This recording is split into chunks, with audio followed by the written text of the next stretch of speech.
Good evening, everybody. Thank you very much for making the effort to attend, and it is an effort, quite frankly, with the traffic and so on as it is. So very much appreciate you all making the time to come down. My name is Richard Bradstock. I'm the Managing Director and Founder of RPA. We're a 3-year-old agency, but I've been in the region for 17 years and have experience of over £500 million worth of property sales into the UK and other countries, it should be said. Joining me to my right, we have Karen Woodgate, senior consultant. Yeah, perfect. Senior consultant for IPFG, our preferred mortgage partners, and absolutely brilliant at what they do. We'll hear a little bit more from Karen later. And then our guest star of the evening, Nick Harvey-Jones, Managing Director of our favourite developers that we've done a lot of work with over the last 3 years, King's Crescent Homes. And I think we're talking about this yesterday, £325 million and counting in terms of stock delivered and under construction. So that is not an insignificant amount. So tonight, I should say, there's a lot of noise out there in terms of UK property, general market, economic situation, all that sort of thing. So we're going to have a little bit of a chat about the state of the UK market. We're going to talk a little bit about some of the challenges that are involved and the things that people are worried about. What I would ask, if possible, is we'll keep Q&A until the end, because otherwise we'll probably be here forever, and no one wants that.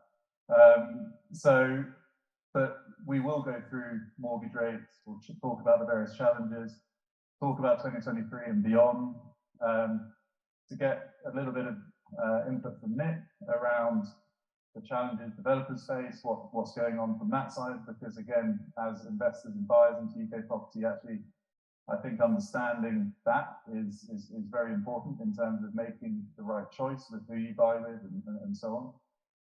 And then, you know, inevitably, I presume you're in the wrong place if you're not interested in property, but I presume you are. And so we're going to talk a little bit about where does opportunity lie, you know, and there is still opportunity, and I think that's important to remember. So without further ado, let's move on. Sorry, 1 second. There was some housekeeping that I made a note of. Yes, that was it. So on your tables, you will see some feedback forms. We are running a little competition tonight to try and encourage you to fill them out. Valentine's Day next week. It's next week or the week after? Anyway, soon. So we've got 1,000 dirhams, more vouchers for anybody who's taken out a hat who fills in one of those and gives it to Becky or one of the very friendly RPA staff afterwards. So thank you if you could do that, that would be much appreciated. So I think, where do we start? I think it's fair to say that the last 6 months or so has been particularly volatile. I mean, Nick, coming to you first of all, I mean, what was your initial reaction to the Liz Truss mini budget that did such wonders? Specifically to the budget? Personally, I think she got a bit of a bad rap for doing something that's a bit overly courageous. My personal view. But look, frankly, it rocked everything. It was typical of a financial event which probably got overtaken by the press. Yeah. The press then, like the UK loves to do, magnifies things by 100 times. Suddenly, property prices are going to drop by 300%, and you know the stock market's going to go backwards, negative, and you know it's your typical sort of UK stuff. Frankly, it was probably a good clean out because it got rid of people in government that probably were going to get rid of anyway. And like everything in the UK, UK is a funny place financially because when one bad thing happens, there's sort of all these other, it leads to other good things like for international places, for instance, like the pound drops. So there's all these counterbalancing things that happen. Frankly, it caused probably 3 months of white noise and it's probably a correction on paper that the press will report, but like always, there's, you know, the UK is a deeper market. Things have roared back. You know, the lending market's there, the property market, supply demand story hasn't gone anywhere, and people are still there. So yeah, absolutely. And we'll go into that in a little bit more detail. I think it is worth just sort of acknowledging, because again, presumably it's one of the reasons you guys are here, that, you know, the challenges we are facing, which is obviously, you know, we've got inflation running at, you know, double-digit numbers. We've got Bank of England raising base rates off the back of that, and Karen, I'll come to you on that in a second. You know, and I think what's very interesting is that, as you say, over that sort of November, December period, you actually, I don't think, really knew who to believe or what to believe. And there was no mortgages. The next day there were 100 mortgages back in the market, and then the next day, you know, there was something else going on. So I think hopefully tonight what we're going to try and do is cut through some of that noise and actually, you know, give you a real picture of what is actually happening today. Because I think it's fair to say, I'm going to stand up. I think it's fair to say that the press are always a couple of months behind, at least. So I think one last thing, just to comment on this, and again, hopefully you'll sort of see the logic behind why I am so bullish about the UK property market over the next 20, 30 minutes, is that I've worked in property now, in UK property, for 20 years, and we've had, four what you could probably consider fairly major crises in that period. We've had the GFC, we've had Brexit, we've had COVID, we're now going through a period of inflation and interest rate changes and all this sort of thing, and possible recession. But every single time, the UK property market has continued on its merry way, as you can see from that graph. And so that's just sort of my opening salvo, if you like, in terms of where I sit with it, because as Nick's already mentioned, supply and demand is so in favour of long-term growth. So a couple of stats for you here. January saw the highest number of property transactions in a January since 2016. Rightmove are reporting asking prices going up in December. JLL and Savills, we'll see some numbers from them in a minute, who are, you know, obviously the big players in the property world. They actually think that city centre prices are actually going to hold and even possibly grow over 2023. And Zoopla are reporting, get the number right, 6.5% year-on-year growth in inquiries January to January. So there is activity there. There are people interested. So again, this is not a market where suddenly people have, you know, stopped buying. You know, so Karen, I think not it. Sorry, before we get to you, and just to emphasise this, again, for those of you that do read the press, as I'm sure we all do, actually, it's been almost like it's a bizarre about face from the press in the last week or 10 days. Suddenly, we are seeing a significant amount of positive articles, positive headlines. I mean, there are still the 300% the world's going to end out there, for sure.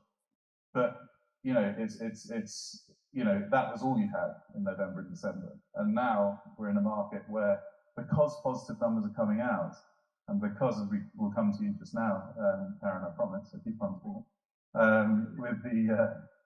with the interest rates sort of coming back down again, you know, suddenly, as like Frank was saying there, buyers are coming back into the market, as we've just seen from Zoopla. Do you mind, Karen, giving us a bit of potted history of the last 3-4 months in the and beyond in the mortgage world? Yeah, of course. So, thank you. So, as kind of Nick mentioned and you've mentioned, we've been here before with these interest rates in the whole market, in that everything kind of goes along and then it goes a bit crazy, the lenders pull off, they come back on again. And now what we're seeing with the rates is we're now in a bit of a price war. So we've got all the lenders that are back on the market, they're all lending because they need to lend. And what we're seeing is that one lender will come on with a rate, A little while later, another lender will come on and it will be slightly lower because they are all now trying to fight for the business that they need. So yeah, there's no denying the rates went high. So 3 months ago, the rates were really high. Whether you're a UK resident, a UK expat, whatever you are, the rates were high. But all that we're seeing now, like you said, is positive stuff. So obviously, the Bank of England base rate. Explain why we're seeing that. So the Bank of England base rate went up, but what we're seeing all the time now is that the rates are coming down. So it's kind of done on the swap rate rather than the Bank of England base rate. So that's where they borrow their money from. So even though the Bank of England base rate goes up, they can still bring their rates down because they don't borrow the money from the Bank of England. So the only mortgages that it really affects are tracker mortgages. So if you've got a client that's on a tracker mortgage, it will affect the rate, definitely. If they're on a fixed, they are laughing because it doesn't affect them. Their rate is completely fixed. Variable rates, yeah, it can change. Lender dependent, but yes, it can change. But yeah, everything we're seeing is positive. They're all coming down, Richard. So all the time, every lender we get, the rates are coming down. So it's all very positive. I think also, just to sort of add a little bit of extra, I suppose, weight to that. I have lost weight, but it's an extra weight. Obviously, what's happened over the last, I suppose, since the GFC really, 2009, when the Bank of England, obviously to try and stimulate the economy, has reduced the base rate all the way down to 0.5%, and it sat there for a long time. It dipped a bit further, and then obviously in the last 6-9 months, it's then climbed back up, and it's gone up again today. So we're at 4% now on a Bank of England base rate. But what I think is worth noting, which you probably can't see from the back or even the front with this graph here, is that the blue line are interest rates essentially, and I've just realised that's been cut off. It should go a lot further right. But what the situation we've seen over the last 10, 13, 14 years, whatever it is not normal. It has not been normal in terms of that lending. The sort of rates that that historically on average we've been seeing are much more like where we are now. Absolutely. And again, I stress, property prices went up, throughout that period. So, and all the, as you say, there's a price war, right? So these rates that we've got up on the board, which are clearly heavily caveated. I know you'd want me to say that, Donna, Karen, in terms of every rate is always very personal to the individual buying, and there's no guarantee that these rates are for you. But these rates, if we did this back in November, we'd probably be adding one. Oh, absolutely. I mean, we've got one lender whose rates were about 4.99. At the height of it all, they went up to about 7.5, and they're now back down to 4.99. So it just goes to show that they are now levelling out again. Nick, if you don't mind sharing them, what effect do interest rates have for you as a developer? Okay, so obviously, I don't need to talk about the back end because I haven't already talked about it. They obviously affect buyers' interest rates. Where interest rates are probably affecting us the most at the moment are on development finance. And if we look at all the risks of development, it's are you going to sell at the back end? I'm not too worried about that back end market. And then you've got to worry about delivering it. The land market is the land market. But delivering is where the major risks have really come in the past few years, because you've got Ukraine, COVID, all these things that sort of slow people down, slow building down, make construction difficult. And frankly, that's probably where, from an interest rate environment perspective, a lot of the banks and development finance are on not full variable, but there's an element of variability about it. So that's probably more where it's happening. How do you manage that as a developer? Because one of the questions we obviously always have from our buyers and investors is, what happens if your costs go up? How does that affect, the deliverability, I guess? I mean, every developer has a different way of managing it. I mean, our main way has been our company set up at the moment for the developments we've got. We've effectively got a joint venture with the construction company that we're doing it with. So the alignment of interest is it's 50-50 with the construction company. So if they do anything wrong, well, they're going to pay for it as do we. So that sort of level of alignment tends to keep people focused and also keeps every element of risk effectively. It's a better way of controlling. Our margins are pretty good as well from what we're at. We don't start off with ultra thin margins. A lot of developers do. And that's the way we're obviously going to manage risk of interest rates. Because of course, if you've got a third-party contractor, it becomes an argument, I guess, rather than actually rather than working together to. We still have arguments. It's just different types. Yeah, good. We obviously will take questions. I'm sure there'll be questions around the mortgages and so on at the end, but I think we'll probably come back to it. Something that is really worth mentioning is what is the short-term effect of obviously interest rates rising, it becoming more difficult for a local buyer to buy. There is enormous pressure in the rental market because there is already a lack of supply. There is already a huge lack of supply.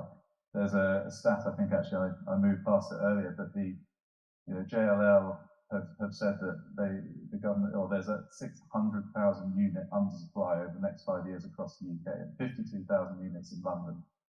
So in a market where there is just not enough property being built, and now because in recent months it has become a little bit harder for a first-time buyer to buy, we are seeing, the upward swings on the rental numbers are absolutely staggering, quite frankly.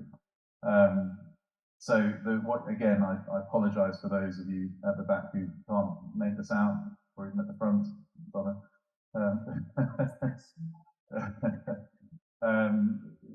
What this bottom left graph is saying that rental demand against the 5-year average is up 142% in 2022. It was 64% the year before, 20% the year before that. So this is just a comment on the number of people renting.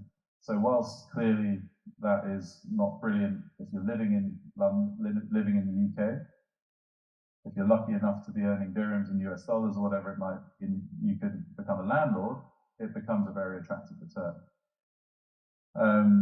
The table on the right here is average, this is taken from Zoopla, average rental increases over I think this was from September to September. We're talking 15% in Manchester, 13% in Birmingham, UK average 12.3%. So this is big numbers, and it's worth noting that as an investor, it does mitigate against the cost of your borrowing. So if before you were borrowing at 3.5%, 4%, but your yield was 4.5%, you're here. But now you might borrow at 5%, but your yields are 5.5%. So actually, that sort of bottom line situation doesn't really change. And I think that's it is something that's worth considering. And we'll come on our final slide is just around sort of strategy and little ways that you can look at improving your sort of investment situation. But this is a key part of it. And just to, given Nick's here, we wanted to just give you a real life example. So a little bit of history of RPA and King Crescent Homes. So one of the first sites that we worked on as a business was a development called the Copperworks in Birmingham, in the jewellery quarter, which was Nick's, your first project? First big one. Yeah, first big one in Birmingham is what I was going to say, yeah. So this is now handed over, tenanted, beautiful units. We were, when we first, and I mean, you'll remember, I mean, the first numbers we saw for one beds were, I mean, low, right? £750, £800 a month in terms of for a typical one bed rate. The highest one bed that we have now rented out there is achieving £1,150 a month. The average one beds are about 1,000, give or take, just under 1,000 for the smallest, 1,050, 1,100 for the bigger units. So this is a staggering rise, and an example actually of the benefit of buying off plan 2 years ago, because the yields that our clients are now achieving in there are 6.5% rather than the 4.5-5 that we originally quoted. So this is a sort of, it's a real thing, a real example of it happening. And so for those, because some of them have only just completed, and those ones who have come in with a higher yield or a higher interest rate, they're now, there's some protection, there's some mitigation against that.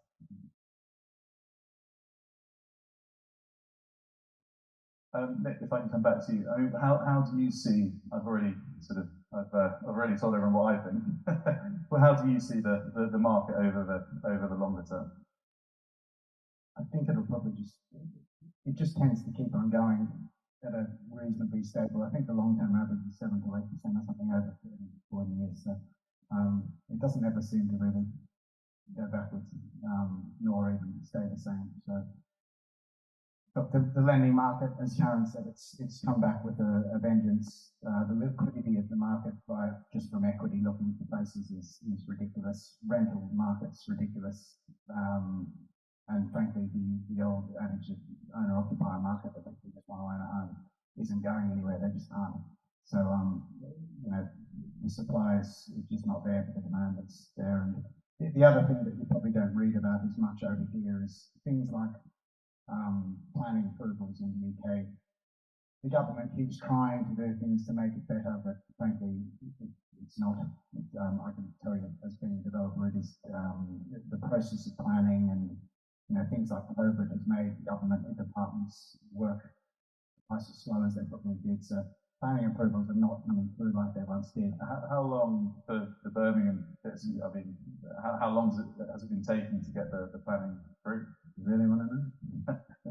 Look, we as a bad example, but this sort of emphasises the point. We did have an application where the planning department approached us to do planning on something, and we effectively increased the massing of it, which means we made it bigger. They themselves set a target of 5 months, and it's taken 2 years. I mean, that's a horrible example, but actually it's taken 2.5 years now. So it's a disgraceful example, but it does emphasise the point that I'm not the only developer sitting around saying the planning, process has been hit, but it simply has. You've also got things like Ukraine and COVID have made construction harder, which I mentioned before. All of these things are sort of difficulties for developers, but for people buying the end product, they're effectively buying into a market where supply is just not able to come through, like the government targets. And the government targets are, you ask a developer and they'll say they're ridiculous. They simply are ridiculous because nobody's ever going to get there. But if we even get close to getting there, it'll be good. Not going to be good. Yeah, exactly. So it's tight market, heavy demand, low supply. And I think actually, I had quite an interesting conversation, at least I found it interesting, with someone yesterday who was asking me why Brexit had effectively zero effect on the UK property market. So obviously the vote happened, there was a bit of kind of uncertainty, the pound died, and then there were all these headlines about, financial workers leaving London. And it is fair to say that, London didn't do very much in terms of growth over that sort of next 3-4 year period, but it didn't go backwards. And the rest of the country went up, as we saw from the graph at the beginning. And it just, as soon as, I imagine one of Vidi or construction partners' problems is labour, right? And things like that. So as soon as there's no free movement, as soon as, yes, that probably does mean there are slightly less people coming to the UK, but it also means there are a lot less properties being built, right? And you compound that with planning applications and all those other things and challenges getting finance, whatever it might be, and suddenly you've got a situation where there's just nothing being built. No, nothing. Less. So, wanted to just, again, another fantastic graph for the people at the back.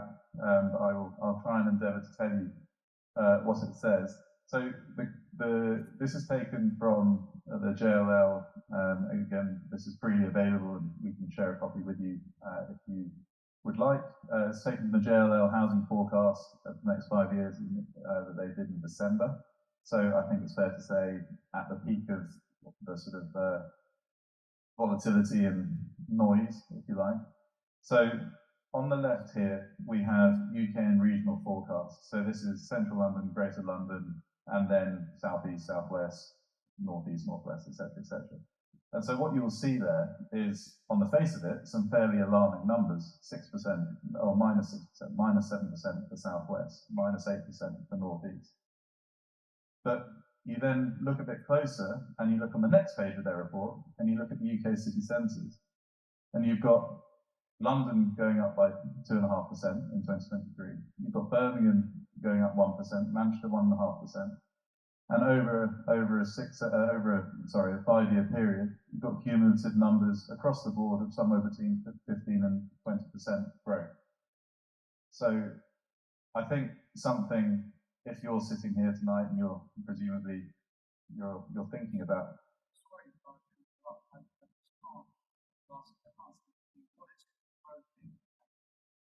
average house price growth.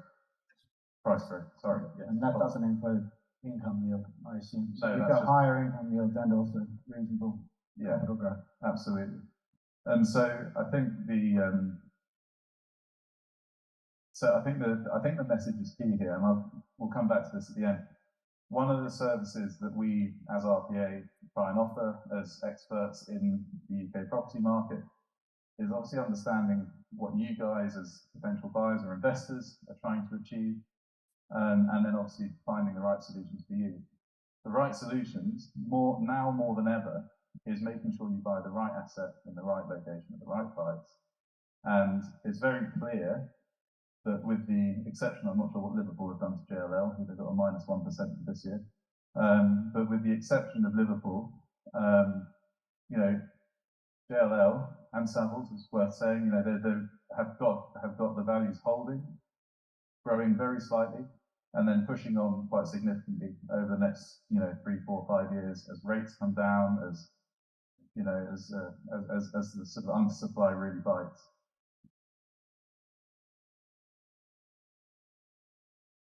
So look at sort of strategy, how to do what we're doing. At this point, Nick, before I go into that, could I ask you to talk a little bit about, as you did today, in terms of why you use a company like us, what that means in terms of the risk factor for both you, but also the investors in there, and because actually one of the key things I'm going to tell people to do is consider off-plan property. So I think that is something that would help a bit of context. Yeah, so Richard and I actually met when I was starting our first big development, and I was always looking for Charlie's in the room, so here's this a lot, but one of my colleagues.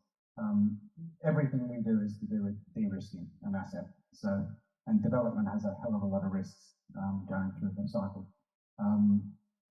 We de-risk our delivery process through hopefully doing JV with the construction company. So our construction risk is hopefully de-risked by doing this. I'm a finance geek, so I'll hopefully de-risk the finance side of things.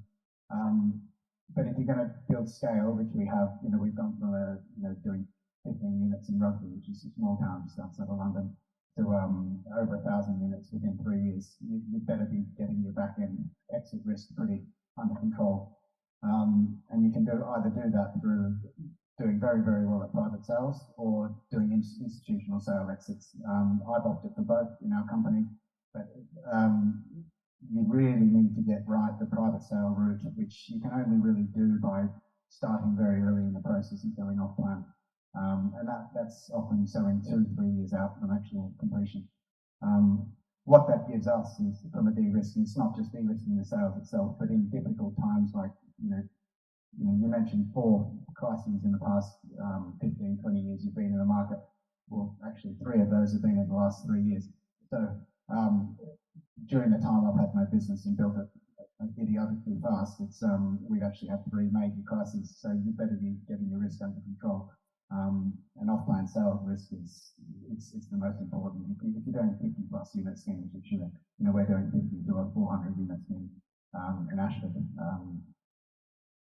if you don't sell, you're screwed. So, simple.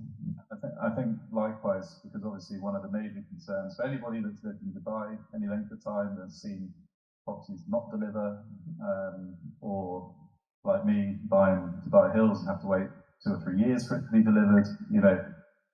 I think one of the most important things for me as an agent is working with someone like Nick, who is funded, who has all of these aspects under control. And whilst we, obviously the theory being that the service that we provide King's Crescent Homes by providing them a sales route is also an opportunity for our clients and our buyers, because as we saw with the Copperworks, as the Birmingham development I had on the board just now, you get access to a product early on, you get choice of units, but you're doing all of that with the knowledge that, with a developer like Nick, there's a track record.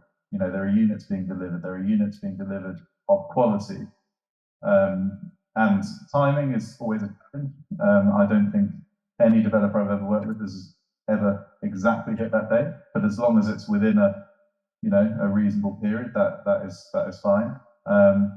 And with Karen and the service that IPFG provide, the whole thing comes together to provide ultimately a de-risked, opportune process for the investor, but also obviously benefits, and these things are symbiotic, right? It has to work both ways for it to work.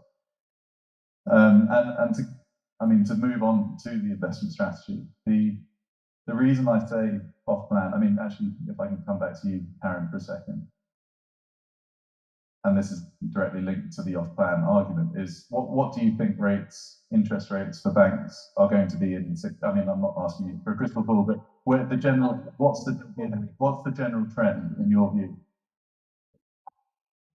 Go down. I think we've had our peak now, and now the Bank of England base rate has gone up to 4%. That is the maximum predicted. There's not any more predicted hikes. So all we can see now is the interest rates going down.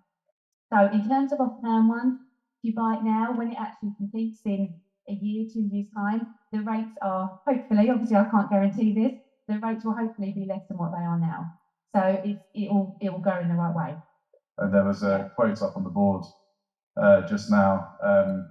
There are already people predicting. Actually, that quote was from the Daily Telegraph, predicting rates below 4% in the next few weeks. But even if it's 6 months or 12 months, that's pretty good. So because actually borrowing rates of 4% or lower, that's where we were, a year ago. Got some about 4.4. So if it keeps going down, you're probably looking sub 4%. Which is, and suddenly with the yields that are on offer, with the interest or the rental income on offer, suddenly that becomes a very attractive cash flow.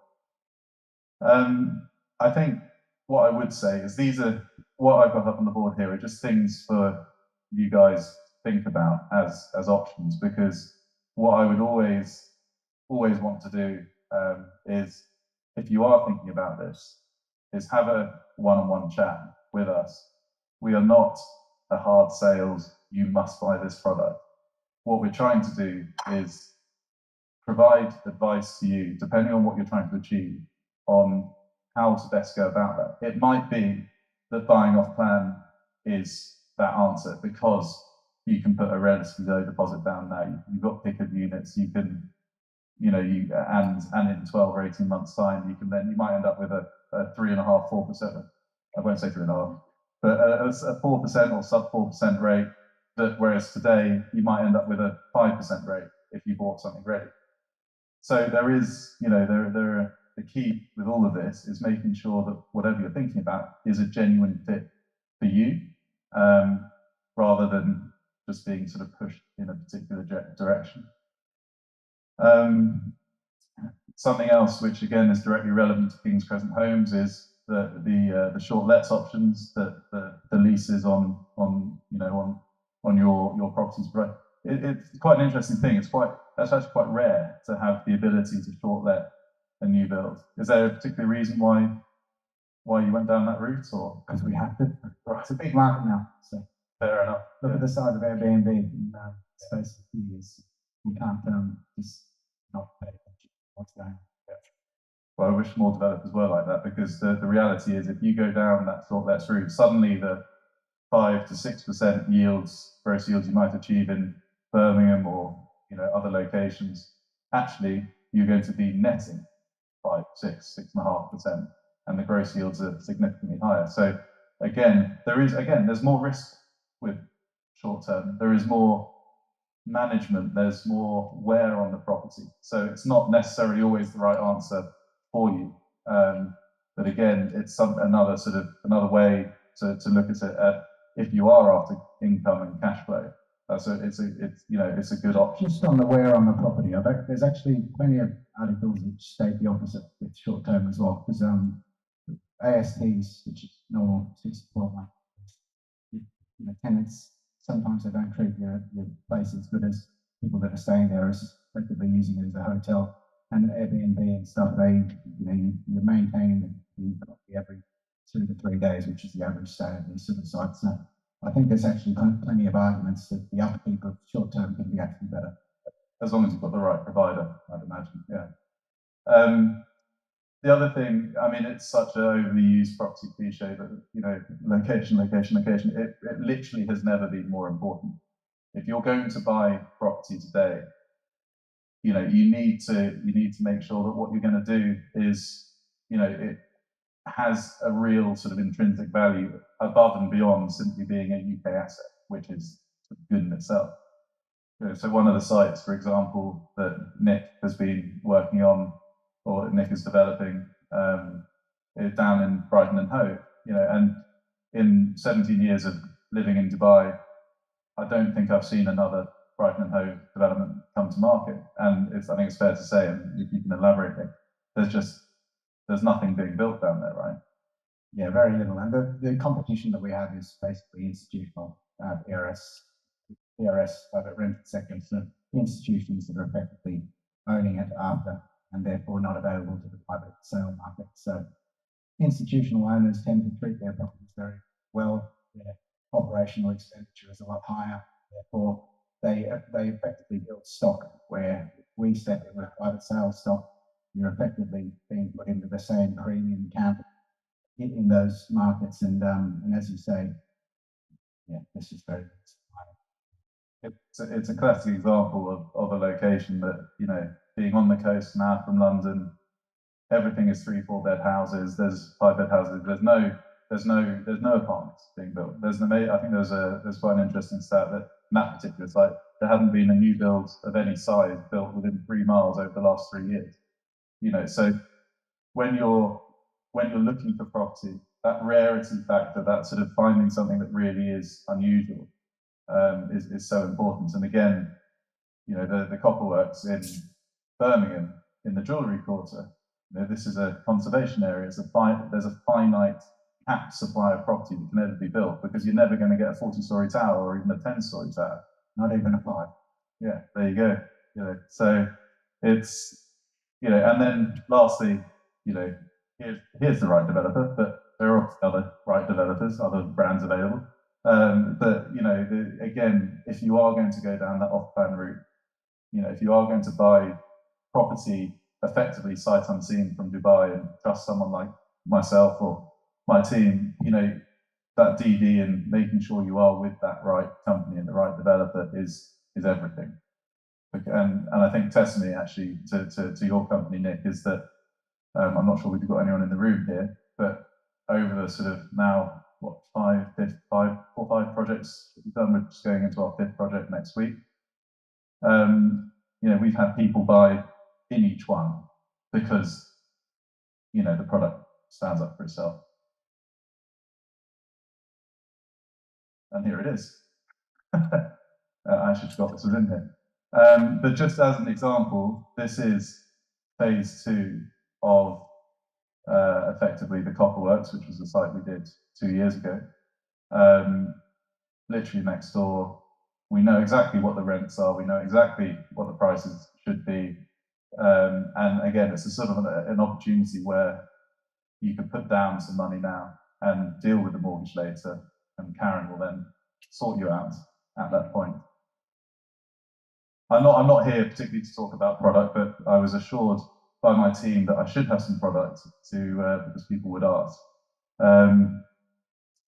But lastly, I just wanted to talk about actually our services and how we can help you, and we then will wrap up and there'll be some canapes and some further drinks. The idea behind RPA and behind what we do is to provide a full service investment, full service investment service, one-stop shop.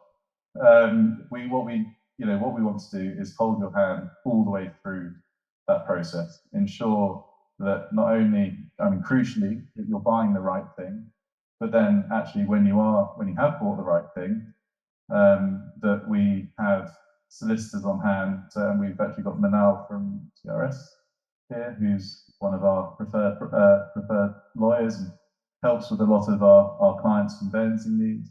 We'll hold your hand throughout that process. We can provide the letting management services when the property is complete. Through our partners at IPFG, we can obviously put you in touch with the right mortgage people. And the theory being that you can make an informed and sound decision from the comfort of Dubai without ever having to get on a plane and go and do 50 viewings and then lose a property because someone local has got their mortgage already or whatever it might be. So yeah, that's it really. You're probably relieved to hear.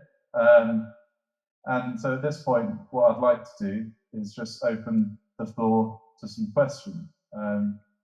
Do we have any questions? I can't believe we've covered absolutely everything.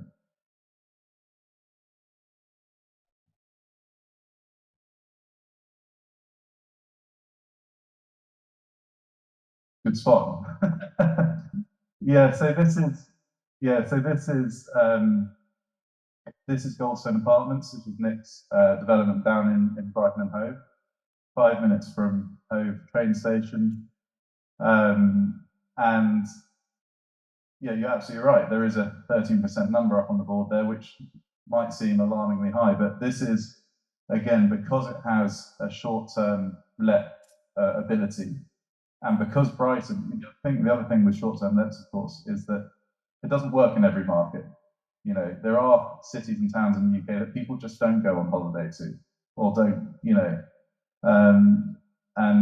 so if you're thinking about short-term let investment, be very careful about where that is.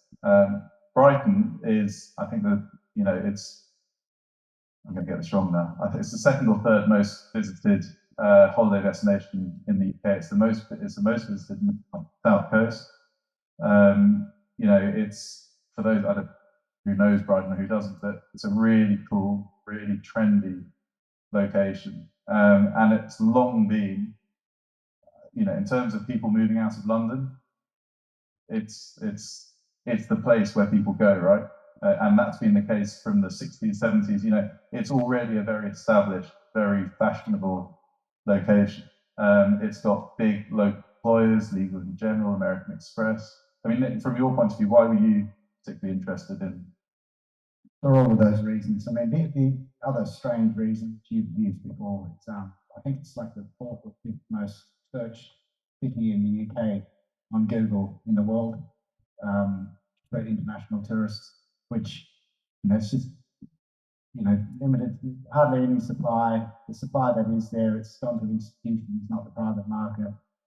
Short-term letting market's the second or third best in the country, and we're comparing to London, Birmingham, big cities, and it's even for a very small city, it's got quite a few pretty awesome statistics. Plus, we're literally a pitching wedge away from the train station, which is it's well connected. It's an hour to London. Yeah, exactly. So it's and after COVID and stuff, there's been a lot of talk about which areas outside of central London do people want to go and live, and it's usually places like, frankly, it's places like we're developing. That's one of my main tick boxes when we buy sites. How accessible is it in London? And Birmingham is going to be 45 minutes away. Ashford's 30 minutes away. Hove is, right on the sea. Yet it's an hour away. So, there's a lot of boxes that you can. Yeah, exactly. And who doesn't like to live beside the sea, right? I mean, it genuinely is as simple as that sometimes with a town like Brighton. I think also, sorry, I was going to say, come back to that in a second. Any other, sorry, I don't think I've quite answered, but that 13% is essentially short-term lets. Yeah. And what we do provide is detailed cash flows, so you can see how that breaks down, on these. So there's a question at the back there.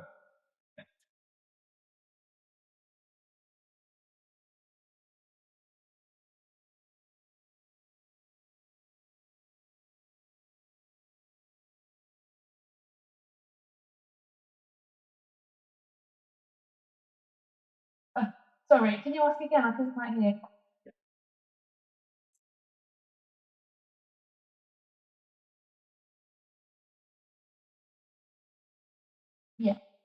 Yeah. When it comes to talking about rates, they are so varied that you can get, some people would get a 4% rate, some people would get a 9% rate. So we do try not to get too caught up with rates. The ones that we've got on here, yes, they are available in the market. Some of them were variable, some of them were fixed. But in terms of rates, they are so client dependent because there are so much different criteria that each lender has to go through. So yes, they are available. Whether or not you personally would be able to get it is a completely different story. But we just like to give them as a general overview. But yeah, the rates that are up there are current rates that were on the market today. I think it harks back to the original question, or the original thing we were talking about, where essentially for 10, 15 years, the banks have been making huge amounts of money. They've been making huge margins because they could buy money so cheaply, and then they were still lending it at 4%, 4.5%. Donna, I'm going to hand to you. You're desperate to answer that question. So for the top rates that are on the market, they've reduced by over 0.5% since December. So the banks are borrowing on the market. They're not borrowing from the Bank of England. So the product that was available there is a 5-year fix at 4.99 for a foreign national. Okay, obviously that is dependent on where they're based in the world and all of that, but it is on the swap rates that they're placing it on, and that has reduced significantly. Okay. At the moment, they're 3.71. Okay. Any other questions?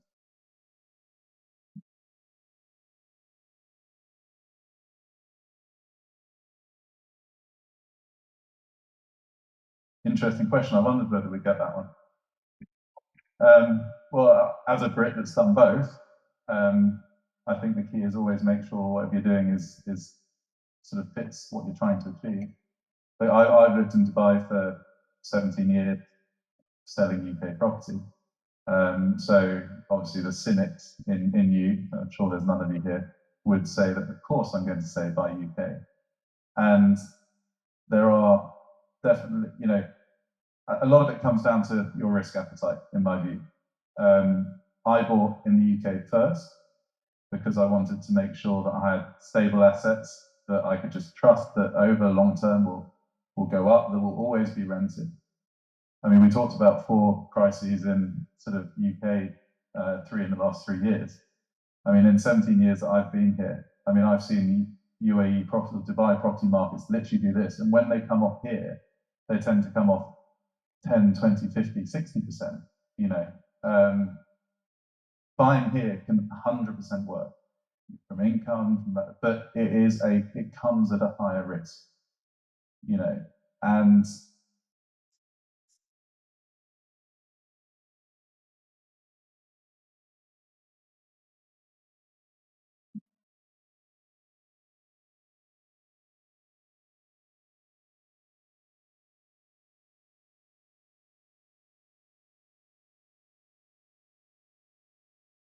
But I think what we're talking about here is whether it's Liverpool, Birmingham, whatever it might be, people buy the UK for long-term stability, solidity, right? And yes, you might not get, albeit we did have 13% on the board just now with a short let, you know, typically you might not get the yields that you can achieve here, but those yields, my house in Dubai Hills has literally gone up 2.5 times, and so, you know, it's gone from 130,000 dirhams to rent it to 360,000 dirhams to rent it. Our neighbours 2 doors down have just rented theirs. I'm 100% sure that in 2 years' time, it'll be 200,000 or 150,000. And so the thing with Dubai, that's what I mean, the swings are bigger here. So my personal view of the Dubai market, and I'm not an expert, and there's probably experts in the room who will pull me to pieces afterwards, gently and politely, of course, I'm sure. But my personal view here is that we've seen 3 years, 2.5 years of extraordinary price rises, rent rises here. And whilst there are some very good fundamentals that underpin that, it's a great country, I love it. Lots of people love it. I just have a feeling, my gut feeling is that in a year or two, like if you're thinking about buying in Dubai today, I would wait. I would wait, because I think there will be a point in the next year or two where you could probably get something, even if it's only 10% cheaper, 20%.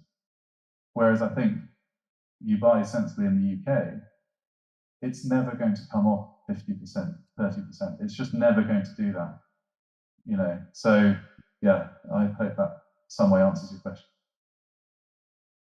Okay. Yeah. Yeah, we're also broadcasting this as a webinar, so thank you to everybody that has joined online. Yeah, so in terms of the management aspect, we have a sister company, Brick Management, I should say, who offer those services. So the benefit, of course, of using them is that Phil, who runs it, is a very good operator, lovely bloke. Will, you know, Becky can testify, looks after all our clients extremely well.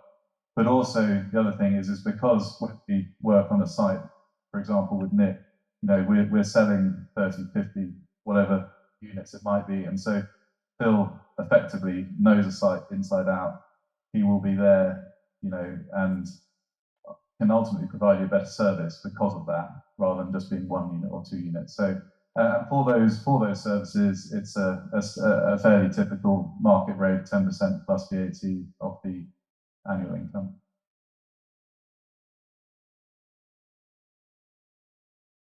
Sorry, Charlie also works with Nick.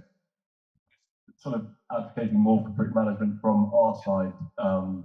They're fantastic. They sort of the snagging list that they compile, the diligence follow up, and then the speed at which they manage to get tenants in is fantastic. So sort of just from our side dealing with them, they're fantastic.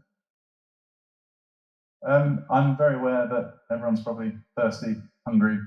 Sorry, yeah, question.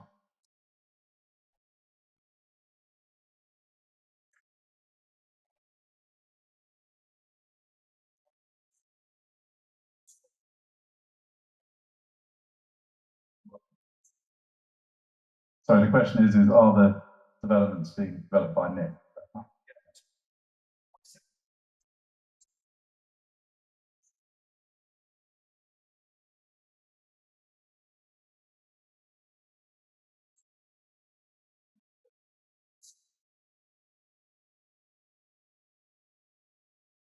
So you're asking about the deposit structure, basically. Yeah. Yeah. And what's actually used for? Yeah. Yeah. Yeah. Yeah. So I mean, starting with the deposit, it's between 15% on everything. There's lots of developers trying to push it to very high levels. We don't do that. 10% is almost. It's not a rule, but it's a general rule of thumb in development that 10% has to be held in escrow in solicitors' accounts. So there's always a 5% hangover. We've got in our contracts with the lenders and also with the buyers that those monies only those extra monies can be used for development and so on. So it's a 5 to 10%. I think to just to expand on that, from whenever you buy off-plan property in the UK, any developer worth their salt, not any developer worth their salt is always going to protect the first 10%, essentially, which does mean effectively anything beyond that is technically at risk, which is where just working with the right developer and everything that goes along with that is so important. But this is a standard practice, you know, across UK, and this is why, for us as an agent, we're very reluctant to get involved with sites that require a 30% down payment or whatever it might be, because that's just adding risk to, you know, to the buyer. I think one final question, if we can, and then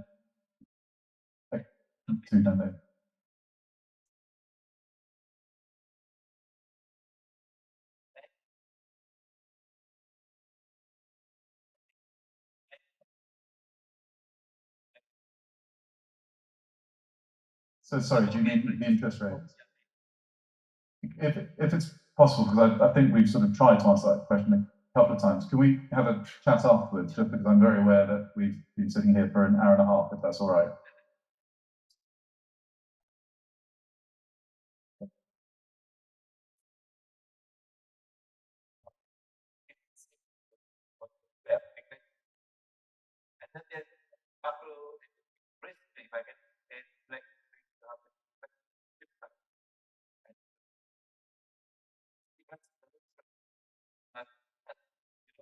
So the question is around risk on currency, and the effects that new governments and, you know, volatility has on that. I think if you're a UK-based citizen, someone like Charlie and Nick who come out here to spend pounds in Dubai, that hurts. Whereas if you're going the other way, it's an opportunity. You know, so you know, we are significantly, there is an effective discount on UK property for US dollar-based buyers from a year or two ago.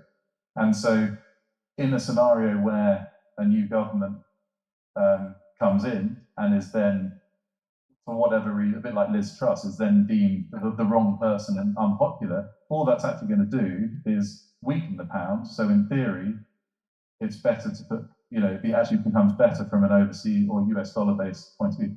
All you've got to do is, if you are then not going to ever end up in pounds, is make sure you time your exit and you don't transfer that money back at the moment when it's weakened. So one last question, if that's okay. And then we will wrap up and say thank you.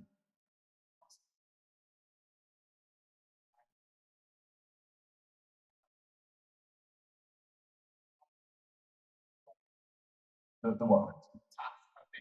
That's right, yeah.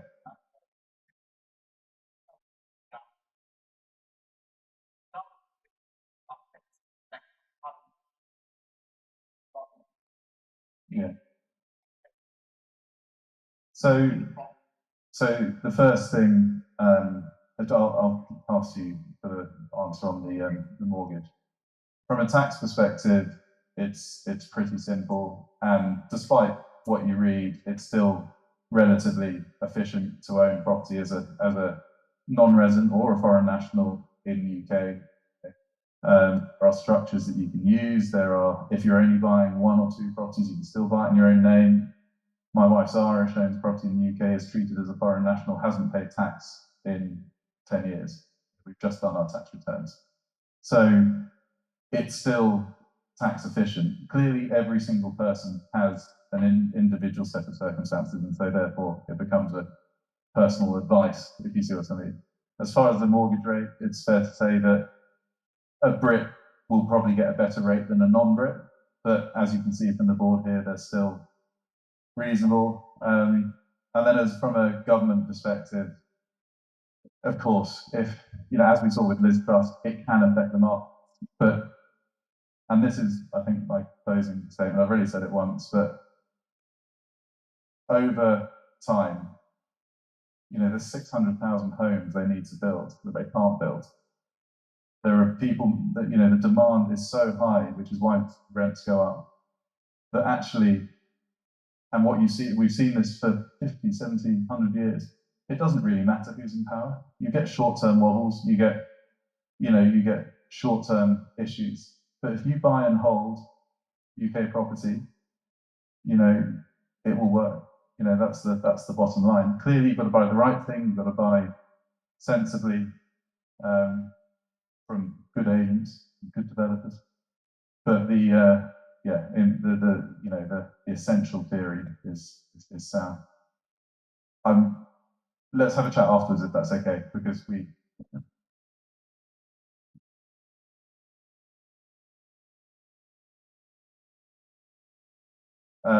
These are all leasehold, 999 years. Guys, thank you so much. I really appreciate you all taking the effort to come. Please, as I say, do fill in the feedback forms. There is a voucher for the winner. It's not just a thing I'm saying. Please stay, have a drink, there's some canapes I think will be coming out shortly. Thank you very much.